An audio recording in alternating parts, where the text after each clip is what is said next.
This is David when we first started working together, and here is David now. Not only is he able to hold the straddle planche, but he's also unlocked a bunch of other awesome skills like the back lever, the front lever, and the handstand. This is not going to be a how-to planche tutorial. This is a in-depth coaching breakdown on how I actually build results for my clients. So the very first thing that I do with all of my new clients is conduct a movement assessment. The purpose of this assessment is to test whether or not you have good enough flexibility, mobility, and stability to proceed to the more advanced movements. The most immediate thing that I noticed when talking to David was that he had limited mobility in his neck. And this checked out with what he was telling me because he would always complain about having pains in his upper trap, neck area when he woke up. Maybe that was from sleeping on his side. Maybe that was from using the wrong pillow. Keep in mind, guys, when I started working with David, he had this problem. And now not only is he holding the planche and front lever, but he has no pain in his neck anymore. Normally, we'd be incorporating exercises like the skin the cat and even the dragon flag later on into his program.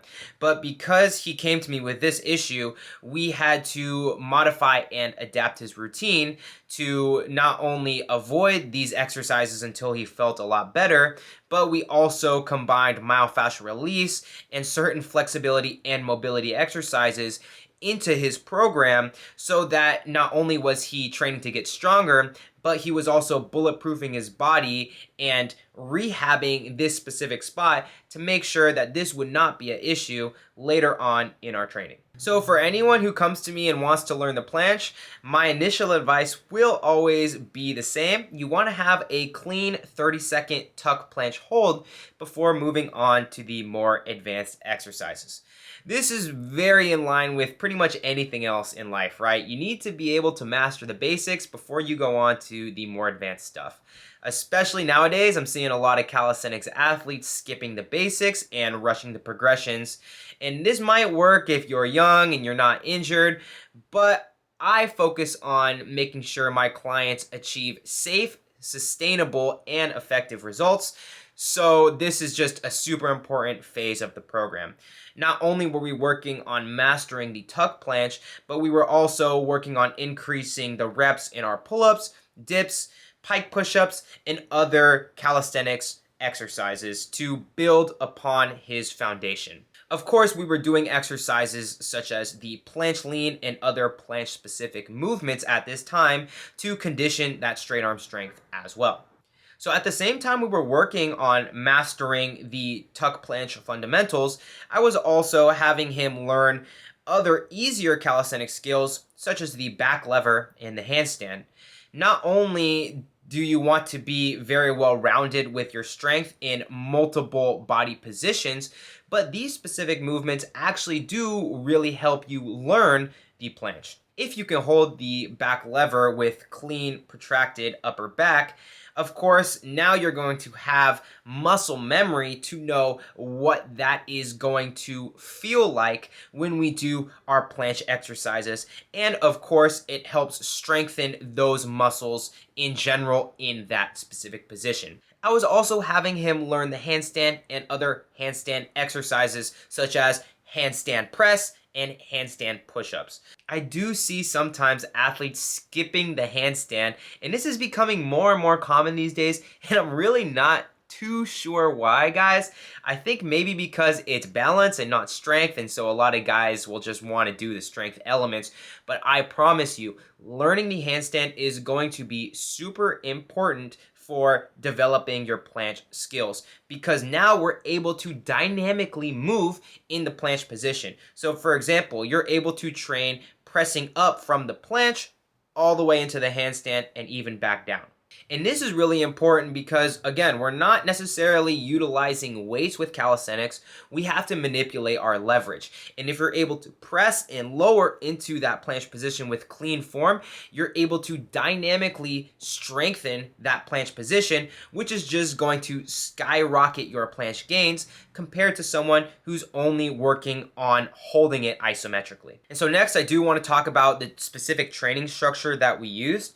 Basically, what I'm doing for my clients is I break up our training into 5 to 6 week mesocycles, where basically the first portion of the phase we will be working on loading. So basically increasing intensity over time, whether that's through volume, frequency, technique.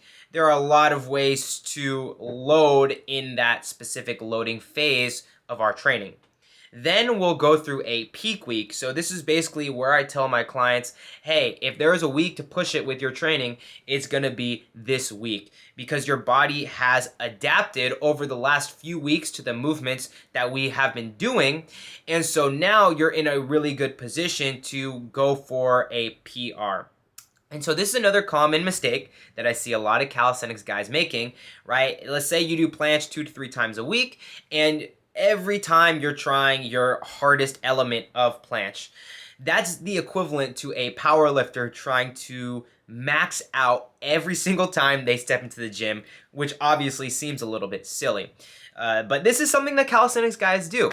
And what you want to do is take some time. What I'll do is I'll force my clients to deload, which basically means we're working on mobility, recovery, and also activating those same muscles that we were training over the last 4 to 5 weeks.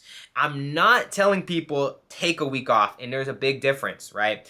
Studies have actually shown that when I do light workouts and focus on contraction, blood flow, and just general form strengthening work, that your body's actually going to recover faster. This is due to a bunch of different reasons, but basically you don't want to take too much time off. You want to still stimulate those muscles, but not enough to where you are fatigued for the next week of training. You want to do just enough recovery and just enough activation so that your body is primed to go into that next harder phase of training. What I also think is super cool about David's case specifically is that he's actually naturally a stronger puller. So he actually learned his front lever before he unlocked his planche, which also checks out because he was doing a bit of rock climbing previously, so he already had a bit of that pulling strength. And so if you are out there wondering which skills should I learn first, it really just depends on you. I know some people will like to debate that planche is a bit harder to learn than front lever, and yeah, while that may be the case, I would typically argue that it's just whatever you're stronger with naturally. So for me, for example, my background was in martial arts, and I was always repping out push-ups. So for me, I was a natural push athlete because I already had that background, while David was the opposite. So I just think it's really cool because it goes to show that you're able to learn both skills, and it doesn't matter what you're gifted at naturally as long as you follow correct programming structure. Once David mastered his front lever, back lever, and his handstand, it was time for us to tackle the planche. And there were basically a couple of different components of the technique that I had him master, and then we combined everything into one. So the first part of the planche training was basically learning the planche technique with the bands. We would do the straddle planche with a heavy band and focus on learning what the perfect technique is and what it feels like in his body. Then, when we weren't training together, I would tell him, hey, you want to work on achieving this perfect form for maybe around 3 seconds. And once you can do that, start to work your way down the bands. So that way he knows what the straddle planche should feel like, what the correct form feels like, and work down the bands to help him achieve it without any. The second component of this was learning how to strengthen his tuck planche without any assistance. So this was by incorporating movements such as tuck planche push-ups, presses into the handstand, negative from the handstand into the tuck planche position, etc. We were also incorporating movements like learning how to transition from the tuck planche into the straddle planche, how exactly he should straddle his legs open, where he needs to keep his hips, and certain exercises that are really going to reinforce that transition. Once he was super close to achieving the straddle planche, we basically then divided up his planche workouts into 2 specific blocks. The first one is going to be a volume focus. So basically I would tell him, work on holding it for as long as you can. Don't worry too much about the form. And we also broke it into a form block where I told him, you want to be a stickler about the form, but you don't have to hold it as long. So basically working perfect form, but then also working on building up the volume over time, which eventually led him to that straddle planche, which he really recently just unlocked. So I'm super excited and proud of his progress, and we're coming for that full planche soon. Something actually really interesting to note is that David definitely did experience some plateaus. So I remember there were a couple of months while we were training together, he wasn't seeing too much progress with some of the skills specifically. After we did a little bit of digging, I discovered that the workouts were a little bit too long. So David's a busy guy, right? He's a working professional and he doesn't have time to work out all day like a lot of the viral transformation planche in 4 months videos that you see on social media. So while I did have a workout that I knew he was going to unlock the straddle planche with, it was simply just taking him too much time. You know, when you're at these high levels, you need to rest for at least 3 minutes when we're doing a lot of these harder sets. And he only would have an hour, sometimes less, to work out. So I had to adjust his workouts accordingly, where we were still doing those intense movements, but we dropped the volume to make it a bit more manageable for his schedule. Do I think he could have learned it sooner? Of course, you know, as a coach, my incentive, especially in today's day and age in social media, would be to try to get him to the planche as quickly as possible. So I could say, my student learned planche in 4 months, right? While that would be a really great viral hook, I'm more focused on making sure my client achieves sustainable results that he's able to continually do for the long term, and also make sure that he's not experiencing any aches and pains in his body.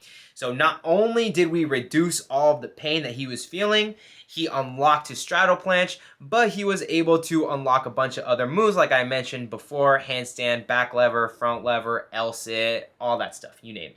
Now I want you guys to hear from David in his own words, so I'm just going to read off the testimonial that he wrote for me. Been training calisthenics with Gavin for 2 amazing years so far. I've seen the biggest improvements in my physique and strength during this time as compared to my 10 years prior doing other physical activities such as going to the gym, CrossFit, etc. Gavin is a top-tier trainer. He is a master at pinpointing the tiniest errors to fix in my body movements during our exercises and giving advice that helped me massively improve. Gavin is very detail-oriented with his coaching, and his personal training sessions are absolutely worth every penny to me. I have learned to do calisthenics movements that I never thought I would be able to accomplish. Muscle-ups, front lever, back lever, different types of press-ups, and soon the planche, which we achieved since writing this review, which is awesome. Gavin truly understanding the new levels I can reach each week and pushing me to achieve them is totally why I signed up with him.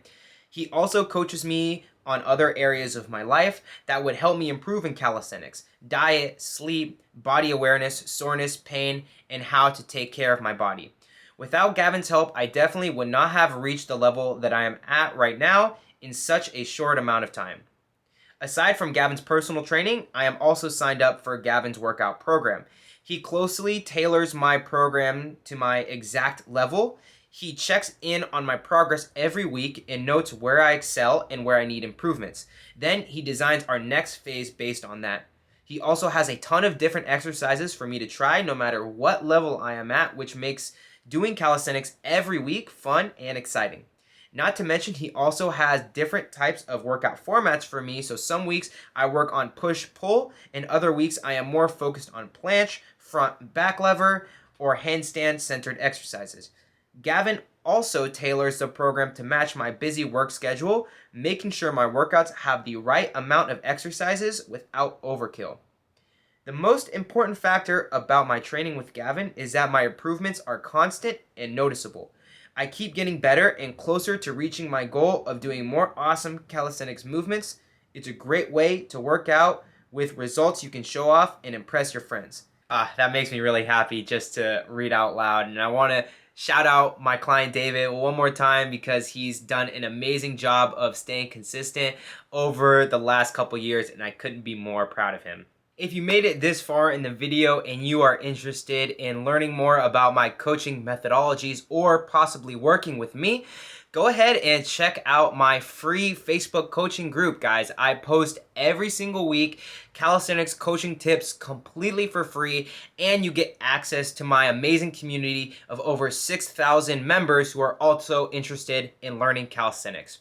Furthermore, if you do want to work with me one-on-one and see awesome results just like David did, I am taking applications for new clients for the 2026 new year. The slots are super limited for my in-person coaching sessions, so if you are interested, go ahead. There's going to be a link in the description for a free consultation, and if you fill that out, I'm going to get on the phone with you, and we'll just have a quick 15-20 minute phone call where you can tell me about your background, your goals, and I'll tell you how best I can help you reach those goals. That's all for today's video. Hope you guys learned something. Until the next one, take care.